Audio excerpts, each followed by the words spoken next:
Study IQ आपके लिए लाया है एक नया तोहफा। ये तोहफा है फंडामेंटल्स ऑफ जियोग्राफी की बुक। इसमें आपको पूरे वर्ल्ड की physical, human and economic geography की कंप्लीट कवरेज मिल जाएगी। इस बुक को खास तौर पर UPSC सिविल सेवा एग्जाम और स्टेट PCS एग्जाम के पॉइंट ऑफ व्यू से डिजाइन किया गया है। आइए इस बुक के फीचर्स से आपको इंट्रोड्यूस कराते हैं। बेहतर समझ के लिए इजी और ल्यूसिड लैंग्वेज, बेटर क्लैरिटी के लिए जगह जगह पर मैप्स का इस्तेमाल, हैंड ड्रॉन डायग्राम्स, हर चैप्टर के अंत में previous years questions, case study section में रियल लाइफ एग्जांपल्स के जरिए आपकी समझ को और बेहतर बनाने की कोशिश, आपकी जिज्ञासा को स्टिमुलेट करने के लिए डू यू नो का लाजवाब सेक्शन। इस बुक को आज ही ऑर्डर कीजिए। घर बैठे अपनी बुक लेने के लिए Amazon या Flipkart पर क्लिक करें। इस बुक को ऑर्डर करने के लिए लिंक्स डिस्क्रिप्शन बॉक्स में अवेलेबल हैं।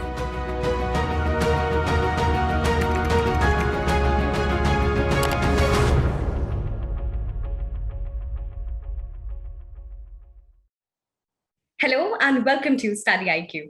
मैं दिव्यांशी और आज मेरे साथ इस इंटरव्यू सेशन में जुड़ी हैं एक बेहद ही खास मेहमान। We have with us Ms. Bhumika Saini ji.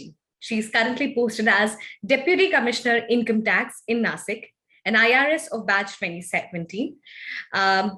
बहुत सारे लोग I'm sure are acquainted with her. She has made a very special course in geography, optional at StudyIQ during her preparation days, और she was very popular when she was teaching geography GS, और ये सभी चीजें उन्होंने अपने preparation days में की थी, and then उसके बाद she went on to become IRS. So welcome and lots of congratulations, because you have your book that's launching very soon on geography GS. That's even launched in April. So congratulations for it.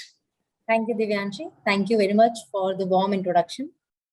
So madam, मैं जानना चाहूंगी, एक बहुत ही लंबा association आपका और हमारा रहा है, और आज आप यहाँ पे एक IRS के तौर पे यहाँ पे हमारे साथ जुड़ी हैं। प्रिपरेशन डेज में हर एस्पिरेंट के मन में बहुत सारी चीजें चलती हैं, आपके में चल रही होंगी, और फाइनली जब आज आप एक IRS के तौर पे जुड़ी हैं, how is the feeling pre UPSC और पोस्ट UPSC लाइफ की अगर हम बात करें तो? See, there is a huge difference between the life as an aspirant and the life post clearing civil service. So as an IRS officer, I would like to say that being an IRS, it has given me an identity, first of all, as an IRS income tax officer. So as you rightly told, that I'm currently posted as Deputy Commissioner. So that designation itself speaks a lot. And second thing, it has given me an authority as well as an opportunity to implement the laws related to taxation in India. So we IRS officers, we directly come under the central government, that is the government of India. And by implementing the laws of taxation, it helps me in contributing my bit towards economic development of country. So certainly that is very satisfying feeling. And apart from that, it has also given me social recognition, a kind of prestige. See, those who clear UPSC, I think the very next day they become popular in one way or the other. And the exam itself is the preparation is very demanding. So as an aspirant, you generally are going through a very tough phase, because at times for many aspirants it might take 3 or 4 years as well. So giving it again and again and starting again from prelims, right from scratch, and then again mains, and then again interview. And at times, generally aspirants in the initial attempts, they are very enthusiastic. They are keen to learn things. But when you become a veteran aspirant, so that becomes all the more difficult, that what all things you need to change, or how you need to fine tune your preparation in order to gain in order to get the name in that prestigious list. So I think what all I have went through my preparation days, it was definitely worth it. Although there was a challenging phase during the preparation, but today I'll say it was worth it. Definitely it was worth it. You've used a very interesting term, veteran aspirants. So I would come to that and discuss, because I think that's very important point of discussion for us. Veteran aspirants, I'm again repeating. But to everybody, let me tell you, Madam cleared her examination in her 5th and 6th attempt. So in both the attempts, she was able to clear. But अगर हम 5 attempt की journey की बात करें, it seems to be little longer. It requires a lot of persistence, consistency, कि करना है किस तरीके से करें, lot of hustle bustle. So what was your motivation? See, in the initial attempts, I think I was not that guided, like I was not being guided properly. So I cleared prelims every time. Clear prelims was not an issue for me. But generally, after prelims, mains became an issue. In the first attempt, I was not able to clear mains. But since second attempt, till the attempt I have cleared, till all the later attempts, I have gone to the interview stage. So I've actually appeared for interview 4 to 5 times. So that was a bit challenging for me, because every time you go to the interview and then once you get the interview call, then itself you feel like half the way you have actually reached. And then after going to the interview stage and then now clearing the exam, then it becomes all the more difficult. So I would like to categorize this thing in 2 parts. One, for beginners, what should be done, or what should be the approach, and for the veteran aspirants, what should be the approach. See, for the beginners, I would say, first of all, you need the guidance should be proper. Like at times what happens, there are multiple sources now, multiple coaching institutes, multiple books, XYZ teachers recommending you this thing, then another teacher is recommending you this thing. There are multiple online sources available nowadays. So it might happen that the aspirant might get confused, right? And then instead of revising one single source multiple times, what they do, they opt for multiple sources and they are not able to revise it. And then in the exam, they're not able to memorize it, and then it might lead to failure. So what these, see, in every of my attempt, I used to think that what was my failure in the past attempt. So in the first 2 attempts, I would say I was not that well prepared, or somewhat I was misguided. But then in the 3rd attempt, I realized that what were my weak points. So I started focusing on those weak points, and then it was in those attempts that I failed to clear. I failed to get my name in the list only by 2 marks or 1 marks or 3 marks. So it was very marginal by marks by which I was not getting my name in the list.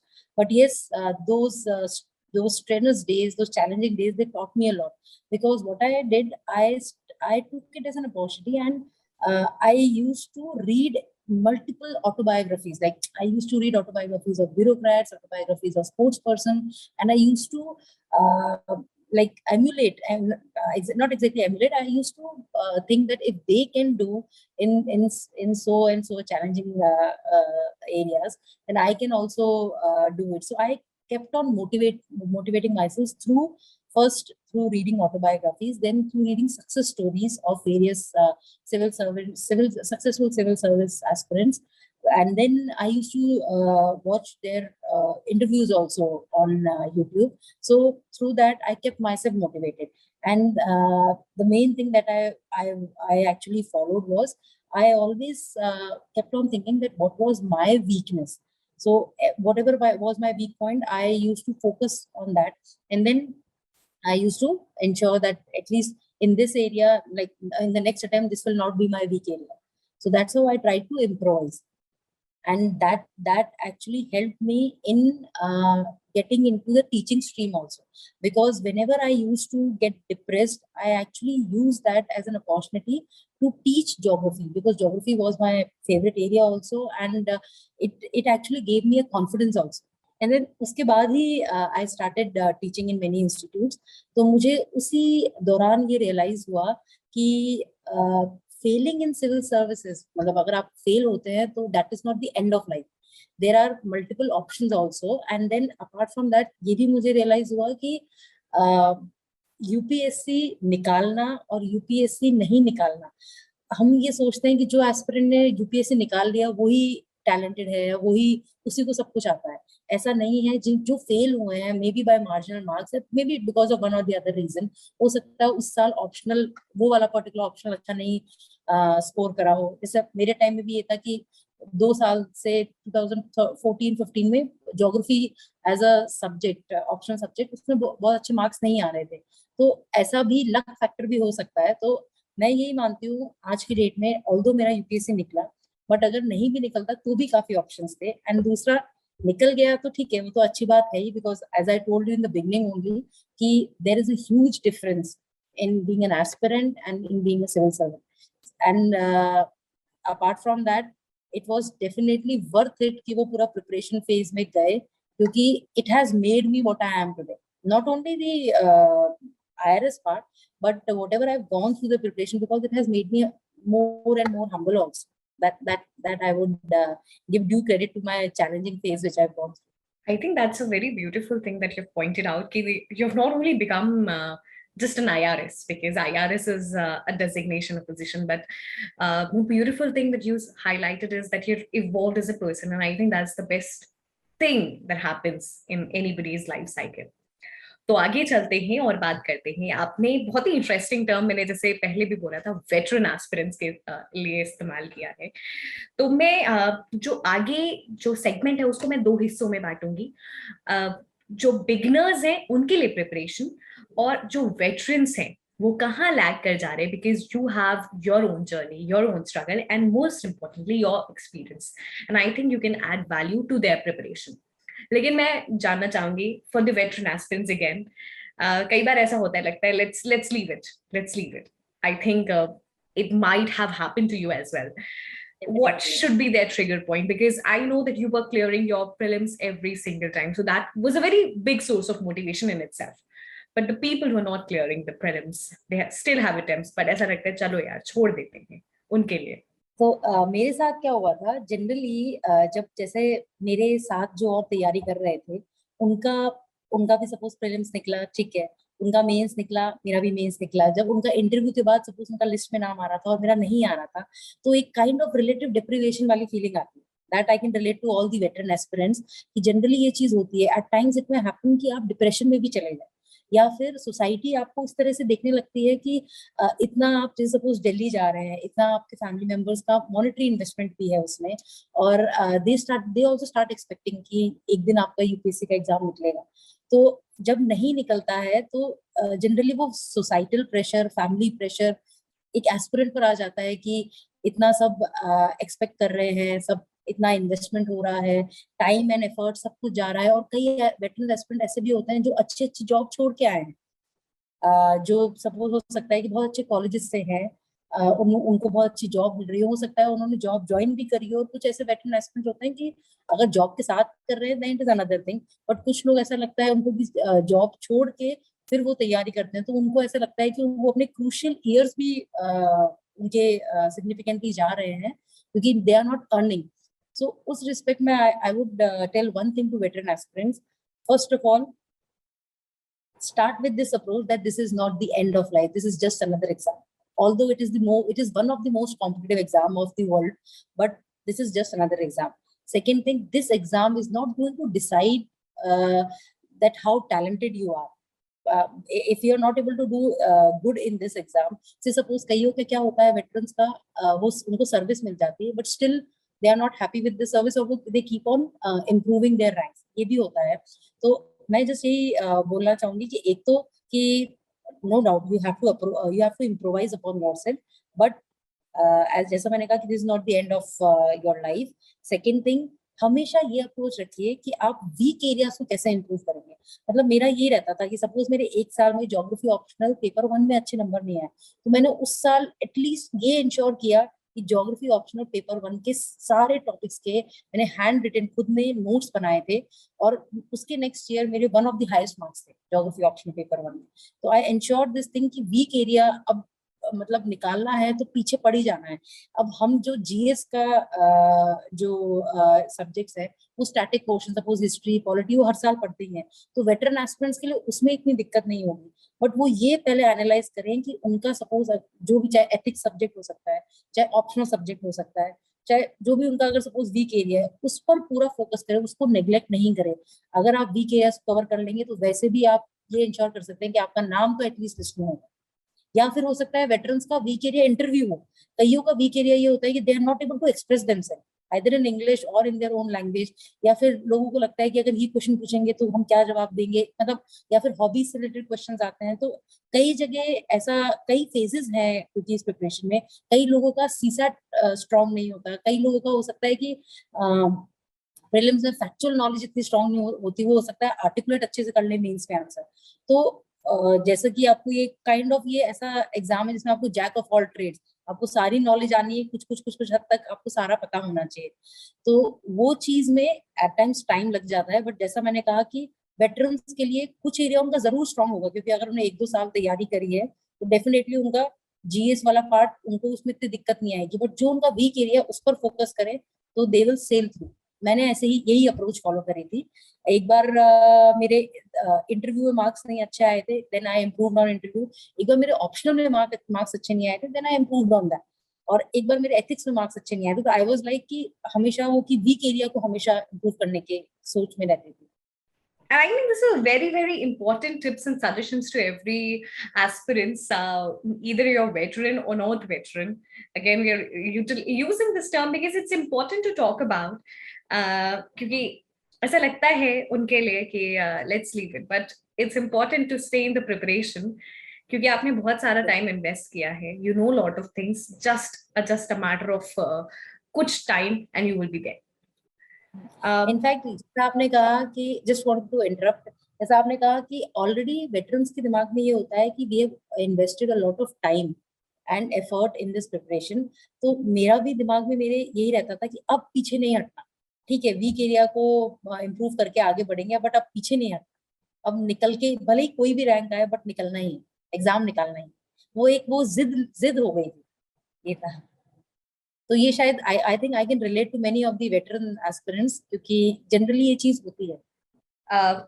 जैसे madam आप भी कह रहे थे, and even I was emphasising on a fact कि अगर बहुत बहुत एफर्ट्स लगा लिए, बस थोड़ा सा efforts and you will be on the other side. तो आई थिंक ये चीजें हमने जो डिस्कस की, वेरी इंपॉर्टेंट कि आप सेल्फ एनालाइज करो। I think that is one of the key, और निरंतर एक इम्प्रूवमेंट का जो स्कोप है वो वहीं से आएगा। ये तो हो गई बात वेटरन्स की, अब मैं बिगनर्स की बात करूंगी। Beginners are also very well acquainted with things that's happening around UPSC. आजकल इंटरनेट की पेनिट्रेशन है, I think they know lot. तो how to cut down to short preparations, exact preparations अगर जो हम कह सके, not overburdening themselves with the sources that's available, और जो की पॉइंट पिन पॉइंट होता है यूपीएससी के लिए, वो क्या कैसे हो? फर्स्ट ऑफ ऑल तो आई वुड सजेस्ट कि वो सोशल मीडिया जो है, जैसे फेसबुक हो गया, ट्विटर हो गया, इन चीजों से थोड़ा कट ऑफ हो जाए, because these are deviations for beginners. As veterans को they already know this thing. So beginners के लिए सबसे पहली चीज तो आई वुड सजेस्ट कि जो सोशलाइजेशन है या फिर सोशल मीडिया है या फिर सोशल गैदरिंग्स में जाना, they should cut this thing, because then only they'll remain focused. So first thing is how to remain focused. They need to ensure this thing. Second, I would suggest कि beginners को जो standard books हैं, जैसे हम जो भी polity के लिए कोई पूछता है तो हम बोलते हैं कि लक्ष्मीकांत पढ़िए, एनवायरमेंट के लिए पूछता है या हिस्ट्री के लिए पूछता है या XYZ आप बुक पढ़िए। तो जो स्टैंडर्ड बुक्स हैं उस पर्टिकुलर सब्जेक्ट की स्टैटिक पोर्शन कवर करने के लिए आप वो पढ़िए, बस वो ही पढ़िए, उसको बार बार रिवाइज कीजिए। उसके बाहर कोई क्वेश्चन आएगा तो ठीक है, ऐसे बहुत क्वेश्चन होंगे जो आपके नॉलेज के बियॉन्ड आएंगे, बट आप इसके लिए सिर्फ वो 1-2 क्वेश्चन के लिए ऐसा नहीं कि आप ये भी पढ़ ले ये भी पढ़ ले। एंड में जो मैटर करता है वो ये होता है कि आप कितनी बार रिवीजन कर पाते हो, कितना आप एग्जाम में रिटेन कर पाते हो। तो बिगनर्स के लिए ये भी एडवाइस है कि लिमिटेड बुक्स पढ़नी है बट मल्टीपल टाइम्स पढ़नी है, ये इंश्योर करना है। Again I am repeating, limited books ही पढ़नी है। जो स्टैंडर्ड बुक्स हैं सारे सब्जेक्ट्स की, वो सबको वेल अवेयर ही है, क्योंकि वो सारी चीजें ऑलरेडी अभी वेबसाइट्स पर भी अवेलेबल है। सब सोर्सेज आजकल लोगों को, बच्चों को पता ही होते हैं। तो जो भी स्टैंड, जैसे मैंने कहा कि पॉलिटिकली हम लक्ष्मीकांत रेफर करते थे, अब लक्ष्मीकांत मैंने इतनी बार पढ़ रखी थी कि एट टाइम्स सपोज प्रेसिडेंट वाला चैप्टर कौन से पेज पर वो भी याद होता था, या मतलब वो इतना बिल्कुल दिमाग में बैठ गया था क्योंकि इतनी बार पढ़ी है वो बुक। तो मैं वही चीज बोलना चाह रही थी कि politically I was always confident कि ठीक है प्रीलिम्स में जितना आएगा वो लक्ष्मीकांत से कवर हो जाएगा। वो मैं बोल रही हूँ कि एक ही limited sources and multiple types, ये पढ़िए। तीसरी चीज मैं आपको ये बोलूंगी कि जनरली बिगनर जो होते हैं ना, आपको अकेले नहीं रहना है, आप है ना अपने पीयर ग्रुप्स बनाइए। जैसे आपके लाइक माइंडेड जो आपको लगता है वो उतने ही सीरियस एस्पिरेंट है, एक या दो एट मैक्स, ज्यादा नहीं, मतलब 5 6 या 10 12 नहीं, एक या दो, ऐसे दो तीन, आप 2 या 3 लोग एक ग्रुप बनाइए और उसमें एक दूसरे से आप कंपेयर कर सकते हैं। सपोज आप प्रीलिम्स के प्रैक्टिस टेस्ट लगा रहे हैं तो आपको देख सकते हैं कि कंपेयर कर सकते हैं कि हाँ ठीक है, मेरी किस में गलती हो रही है। मैं ये चीज प्रैक्टिस करती थी कि मैं अपने फ्रेंड के साथ हम कंबाइंड प्रीलिम्स के और मेंस के टेस्ट लिखते थे, फिर हम दोनों एक दूसरे के आंसर्स चेक करते थे। फिर वो एक वो जो होता है ना कंपटीशन वाली फील भी आती है, और ये भी पता चलता है कि हाँ हमारी कहाँ गलती हो रही है, अगर दूसरा कर सकता है तो हम क्यों नहीं कर सकते। That is healthy competition. तो ये चीज भी आपको इंश्योर करनी चाहिए। और अगर आपके घर में सपोज डिस्टर्बिंग एनवायरनमेंट है, बहुत ज्यादा लोग हैं, जॉइंट फैमिली है, तो I would suggest better go to library.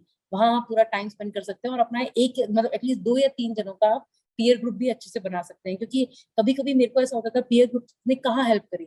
Suppose कभी लगता था कि बहुत ज्यादा हो गया, अभी ब्रेक चाहिए, बट सामने वाला जब पढ़ रहा होता तो लगता है कि नहीं नहीं नहीं अभी करना है। तो that helps you in over stretching, in stretching yourself beyond your basically capability. तो वो चीज आपको हेल्प करती है, that is healthy competition also. तो प्रैक्टिस टेस्ट प्रीलिम्स और मेंस के हम ऐसे ही करते थे। इंटरव्यू में हमने ऐसे किया, इंटरव्यू में we used to cross question each other. अच्छा तुम्हारी ये हॉबी है, ये अगर क्वेश्चन पूछ लिया तो क्या करोगे। तो इस तरह का काफी अच्छा वो रहा, और दोनों का सिविल सर्विस में किया, and we both are now spouse. So basically so Okay, this basically is wonderful.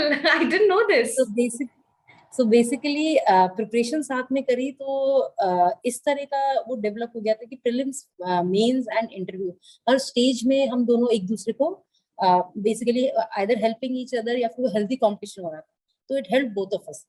So that's what I want to point out to beginners की 3 4 पॉइंट जो मैंने बोले हैं, ये आपको काफी हेल्प करेंगे आपकी प्रिपरेशन में।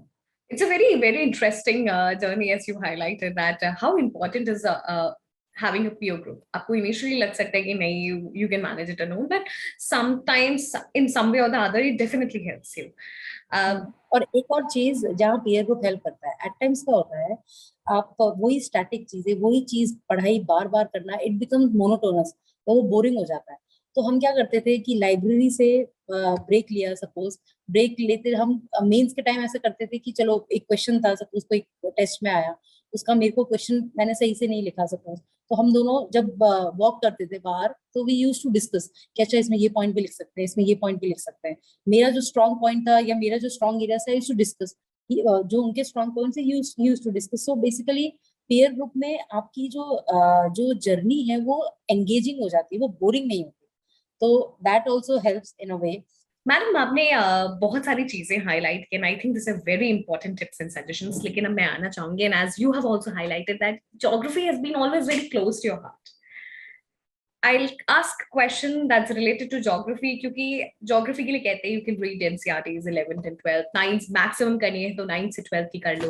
You have books like G.C. Leong, Majid Hussain, बहुत सारा this scene अगर आप सुने तो लगता है कि 4 5 ही तो किताबें हैं, but it's lot of things, and when you actually come sit down as an aspirant, prepare for such big examination, आपको डिमांड भी समझनी है, कॉस्ट बेनिफिट रेशियो भी एनालाइज करना है, बहुत सारी चीजें होती हैं। तो what is your tips and suggestions for absolute beginners to go to advanced level which UPSC asks? कैसे अपने सारे concepts को consolidate करके they reflect and prepare? Okay, so इसका जवाब देने से पहले मैं कुछ कुछ चीजें ये बताना चाहूंगी कि मैंने अपने टाइम में क्या फेस किया, क्या क्या चैलेंजेस फेस करे in terms of covering geography for GS और फॉर ऑप्शनल। देखिए ज्योग्राफी की सबसे पहले तो वेटेज काफी सिग्निफिकेंट है। अगर आप geography, agriculture and environment in तीन को कंबाइन कर दें तो प्रीलिम्स में प्लस मेंस में दोनों में आपकी काफी सिग्निफिकेंट वेटेज हो जाती है। प्लस इंटरव्यू में भी ज्योग्राफी आल्सो प्लेज अ की रोल। तो ज्योग्राफी में हम एग्रीकल्चर का भी पढ़ते हैं, एनवायरनमेंट ज्योग्राफी, बायो ज्योग्राफी में हम पूरा एनवायरनमेंट का पढ़ते हैं। तो सबसे पहले तो geography carries a lot of weightage in all the 3 phases of exam.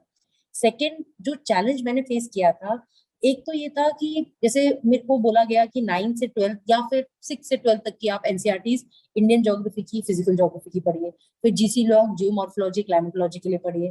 फिर किसी ने बोला कि फिजिकल ज्योग्राफी अगर स्ट्रॉन्ग करनी है तो सविंदर सिंह भी पढ़ सकते हैं, कुलर भी पढ़ सकते हैं, या फिर माजिद हुसैन की भी बुक्स आती है, या फिर मैप्स को कवर करने के लिए ज्योग्राफी थ्रू मैप्स बाय के सिद्धार्था, ऐसे करके बुक्स आती है। तो इस तरह के मल्टीपल सोर्सेस मैंने उस टाइम रेफर करे। फर्स्ट फ्यू अटेम्प्ट्स में आई रियलाइज कि बहुत सारे मल्टीपल सोर्सेज हो रहे हैं, एंड एग्जाम में मैं उसको रिटेन नहीं कर पा रही हूँ, या उसको मैं उतना ग्रास्प करके, मेमोराइज करके उसको अल्टीमेटली डिलीवर नहीं कर पा रही हूँ एग्जाम में।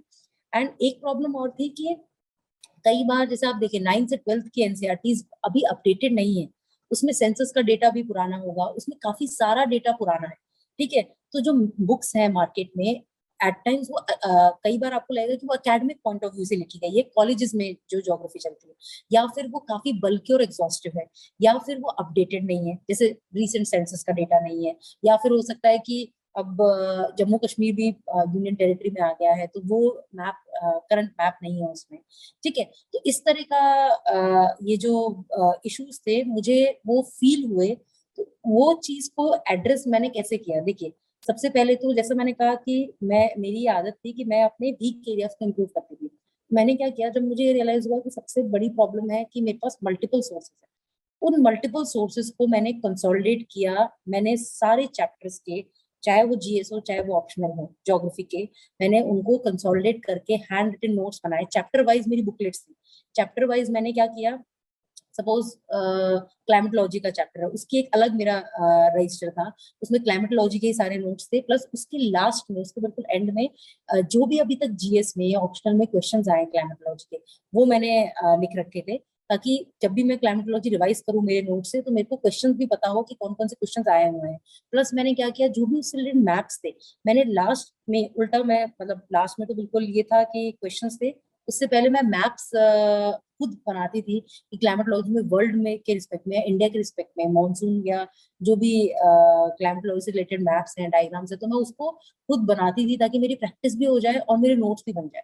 तो इस तरह से मैं diagrams plus questions plus notes, इनको मैंने हर चैप्टर में, हर रजिस्टर में कंसोलिडेट किया। क्लाइमेटोलॉजी का एक रजिस्टर था, बायोज्योग्राफी का एक रजिस्टर, जियोमॉर्फोलॉजी का एक register, although it took me a lot of time, but ये था कि इसने मेरे को इतना इजी कर दिया था। जब मेरे को एग्जाम में लास्ट डे रिवाइज करना होता, तो मुझे पता है, मैंने अपनी नोट से बार बार पढ़ा है, तो मेरे को एग्जाम के टाइम में भी वही याद आता था कि अच्छा ठीक है, ये इसमें मतलब वो एकदम से क्लिक करता था। तो एक जैसे मैंने कहा कि लक्ष्मीकांत, एक ही लक्ष्मीकांत पढ़नी है पॉलिटी के लिए, तो हम उसको बार बार रिवाइज कर सकते हैं, बट ज्योग्राफी में इतना वास्ट कोर्स है, प्लस मल्टीपल सोर्सेज है, तो उसको हम कंसोलिडेट नहीं कर पाते। तो ये चीज मैंने जो फेस करी थी, इसका मैंने ये सोल्यूशन निकाला था, और उसने मेरे को हेल्प ये किया। स्टडी आईक्यू आपके लिए लाया है एक नया तोहफा। ये तोहफा है फंडामेंटल्स ऑफ जियोग्राफी की बुक। इसमें आपको पूरे वर्ल्ड की physical, human and economic geography की कंप्लीट कवरेज मिल जाएगी। इस बुक को खास तौर पर यूपीएससी सिविल सेवा एग्जाम और स्टेट पीसीएस एग्जाम के पॉइंट ऑफ व्यू से डिजाइन किया गया है। आइए इस बुक के फीचर्स से आपको इंट्रोड्यूस कराते हैं। बेहतर समझ के लिए इजी और ल्यूसिड लैंग्वेज, बेटर क्लैरिटी के लिए जगह जगह पर मैप्स का इस्तेमाल, हैंड ड्रॉन डायग्राम्स, हर चैप्टर के अंत में previous years questions, case study section में रियल लाइफ एग्जांपल्स के जरिए आपकी समझ को और बेहतर बनाने की कोशिश, आपकी जिज्ञासा को स्टिमुलेट करने के लिए डू यू नो का लाजवाब सेक्शन। इस बुक को आज ही ऑर्डर कीजिए। घर बैठे अपनी बुक लेने के लिए Amazon या Flipkart पर क्लिक करें। इस बुक को ऑर्डर करने के लिए लिंक्स डिस्क्रिप्शन बॉक्स में अवेलेबल हैं।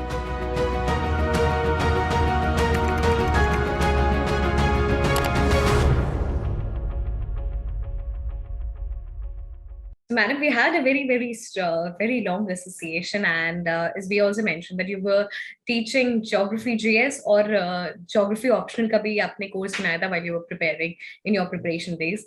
तो बिल्कुल the entire team wishes you good luck, good health for your upcoming career. We wish you rise and shine as you always. बस finally कुछ tips suggestions अभी aspirants के लिए लेना चाहूंगी. So I was saying that first thing that I would tell the aspirants that we need to focus both on factual and analytical. शुरू से ही अगर फाउंडेशन स्ट्रांग होगी तो आप जैसा कहते हैं कि लंबी रेस का घोड़ा है, तो आप प्रीलिम्स तो क्लियर करेंगे ही करेंगे, प्लस मेंस एंड इंटरव्यू में भी अच्छा स्कोर करेंगे अगर आप अप्रोच शुरू से रहेगी कि फैक्चुअल तो करना ही है बट एनालिटिकल भी जरूर करना है। इसलिए मैं बोलती हूँ कंसेप्चुअल क्लैरिटी पर ज्यादा फोकस कीजिए, प्लस उसको करंट से इंटरलिंक करना है। नो डाउट स्टैटिक और करंट को इंटरलिंक करना है। ये अप्रोच आपको धीरे धीरे जब आप मेंस के लिए तैयारी करेंगे तब आपको you will understand it. And दूसरी चीज जैसा मैंने कहा कि revision is the key, whether it be for prelims or for mains, तो limited sources and multiple revision, ये आपको ध्यान रखना है। एंड तीसरी चीज जो सबसे जरूरी है, जो मेरे को जब भी मैं किसी की सक्सेस स्टोरी देखती थी या ऑटोबायोग्राफीज पढ़ती थी तो मेरे को यही लगता था कि सबसे ज्यादा जरूरी है अपने ऊपर फेथ करना कि हमने जितनी तैयारी करी है उसमें हमारा सिलेक्शन हो जाएगा। क्योंकि लास्ट मोमेंट पर जब आप एग्जाम देते हैं at that time generally students बहुत पैनिक हो जाते हैं कि इतना सारा कोर्स है, अच्छा मैंने ज्योग्राफी रिवाइज कर लिया, मेरा पॉलिटी तो रह गया, पॉलिटी किया, हिस्ट्री रह गया, हिस्ट्री किया, इकोनॉमी रह गया, और स्टैटिक कर लिया तो करंट रह गया। जनरली वो एक फियर ऑफ मिसिंग आउट होता है, तो वो जनरली रहता है और लास्ट मोमेंट पे वो पैनिक क्रिएट करता है, स्ट्रेस क्रिएट करता है। तो ये आप हमेशा रखिए कि प्रिपरेशन जब कर रहे हैं तो अच्छे से करनी है, फाउंडेशन स्ट्रांग रखनी है, factual plus analytical plus current. But जब आपने रिवीजन मोड में आ गए हैं, रिवीजन काफी बार कर लिया है, उसके बाद आपको ये निश्चिंत रहना है कि you have done justice to your preparation and फिर अपने ऊपर फेथ रखना है कि yes will be able to clear it, फिर कॉन्फिडेंस से जाना ये। And since prelims is approaching, so that's why I want to just tell all the aspirants that just have faith in yourself। जितना आपने preparation करी है उसके बाद और कोई नए सोर्सेस पर मत जाइए, या कोई कुछ और बोल रहा है, सपोज कोई बोल रहा है कि मैंने तो ये बुक पढ़ी है, आपने हो सकता है वो बुक नहीं रेफर करी हो, तो उससे पैनिक नहीं होना है। जो करा है उसमें आप अच्छे से निकाल सकते हो, ये फेथ रखिए and then definitely you will come out with flying colours. Thank you so much, madam, for these valuable inputs. बहुत ही, I mean, it's a very positive interview session if you can quote it, और बहुत सारे important tips, suggestion, आपके experience inputs मिले हैं, and I think this is going to give a new direction to everybody preparing, either that's beginner or veterans. So thank you so much for gracing this interview, and the entire team wishes you good health, good luck, and as I said, that rise and shine always, as you've always done. Thank you.